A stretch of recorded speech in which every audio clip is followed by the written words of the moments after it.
بسم اللہ الرحمن الرحیم۔ آج ہم نے ماہانہ پنشن کو کیلکولیٹ کرنے کا طریقہ دیکھنا ہے۔ اس سے پہلے گریجویٹی معلوم کرنے کا طریقہ ہم نے دیکھا، جس کا لنک ڈسکرپشن میں موجود ہے۔ ماہانہ پنشن معلوم کرنے کے لیے درج ذیل معلومات کا ہونا ضروری ہے۔ Number 1، basic pay. ماہانہ پنشن معلوم کرنے کے لیے بیسک پے کا پتہ ہونا لازمی ہے جس ملازم کی ماہانہ پنشن معلوم کرنی ہو۔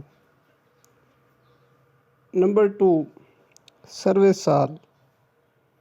سروس سال سے مراد ملازم نے جتنے سال ملازمت کی۔ اس میں ایک خاص بات یہ ہے کہ اگر ملازم نے مکمل سالوں کے بعد 6 ماہ سے کم سروس کی ہو تو وہی مکمل سال تصور ہوگا، اور اگر اس نے مکمل سالوں سے آگے 6 ماہ سے زیادہ سروس کی ہو تو وہ اگلے سال میں شامل ہوگی۔ مثلا ایک ملازم نے 29 سال اور 5 ماہ سروس کی ہے تو وہ 29 سال ہی کاؤنٹ ہوگی، اور اگر اس نے 29 سال اور 6 ماہ اور 1-2 دن اضافی لگایا ہے تو وہ 30 سال کاؤنٹ ہوگی۔ اور اس طرح اگر سروس کے سال 30 سال سے کم ہوں تو جتنے سال ہوں گے وہی کاؤنٹ ہوں گے، اور اگر سروس کے سال 30 سال سے زیادہ ہوں تو وہ 30 سال ہی کاؤنٹ ہوں گے۔ اس کے بعد ڈیٹ آف برتھ ہے۔ جس ملازم کی ماہانہ پنشن کیلکولیٹ کرنی ہو اس کی ڈیٹ آف برتھ کا پتہ ہونا ضروری ہے۔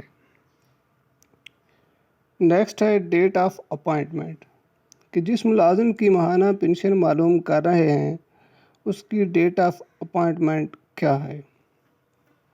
نیکسٹ ہے ڈیٹ آف ریٹائرمنٹ، کہ جس ملازم کی ماہانہ پنشن کیلکولیٹ کی جا رہی ہے اس کی ڈیٹ آف ریٹائرمنٹ کیا ہے۔ کیا وہ اپنی مقررہ تاریخ سے پہلے ریٹائر ہونا چاہ رہا ہے یا مقررہ تاریخ کو۔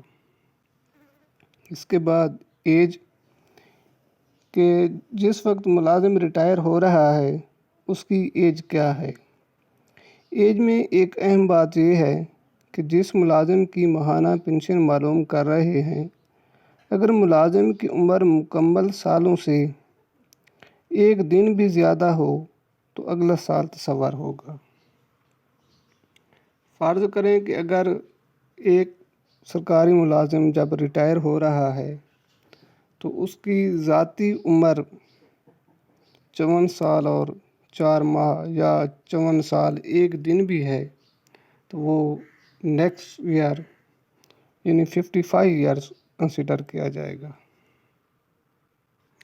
اب فرض کریں کہ ایک سرکاری ملازم جو اسکیل نمبر 15 میں کام کر رہا ہے اس کی بیسک پے 73,420 ہے، اس کی ڈیٹ آف برتھ 15 اگست 1968 ہے، اور اس کی ڈیٹ آف اپائنٹمنٹ 21 اگست 1989 ہے، اور اس کی ڈیٹ آف ریٹائرمنٹ 31 دسمبر 2022 ہے۔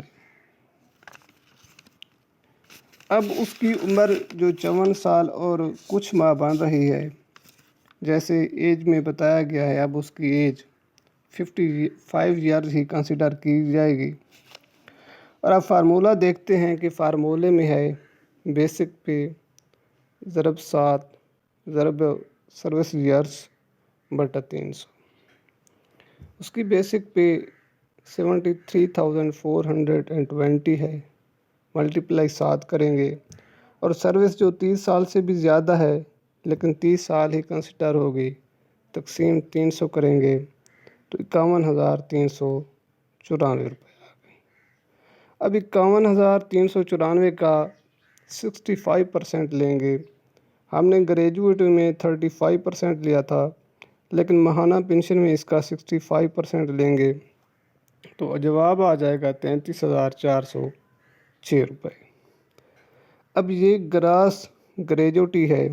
اب 2011 میں اس کا 15% ملا تھا، جو الاؤنس وغیرہ 2011 میں، تو 33,406 کا 15% نکالیں گے تو 5,010.90 آ جائے گا، اور اس کے 33,406 میں جمع کر دیں گے تو 38,417 روپے آ جائے گا۔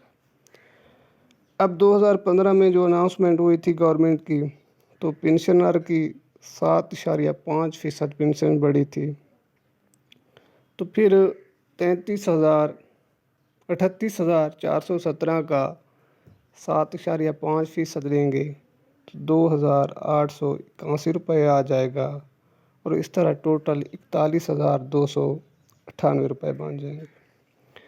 اب 2022 کے بجٹ میں پے چارٹ جب ریوائز ہوا ہے تو 2016 اور 2017 کے جتنے بھی پہلے اناؤنسمنٹ تھی وہ ضم کر دی گئی ہے۔ اب 2022 میں اس کا ٹوٹل کا 15% ملا ہے، تو 41,298 کا 15% نکالیں گے تو 6,194، اب ٹوٹل 47,493 روپے بن گئے۔ اس کے بعد میڈیکل کی اماؤنٹ اس کا 25% لیں گے، اور یہ 25% لیں گے جو پہلے گراس گریجوٹی تھی اس کا لیں گے۔ تو پہلے 33,406 روپے تھے، اس کا 25% لیا تو 8,351 روپے بن گئے۔ اب 8,351 اور 47,493 روپے جمع کیے تو یہ 55,844 روپے بن گئے۔ اب پھر جو میڈیکل کی اماؤنٹ نکلی ہے اس کا 25% لیں گے تو 8,351.25%، اس کا نکالیں گے 25%، 8,351 کا تو 2,087.875 نکل آئے۔ اب اسے جمع کیا، ٹوٹل ہو گئے 57,932 جو پنشنر کی نیٹ ماہانہ پنشن نکل رہی ہے۔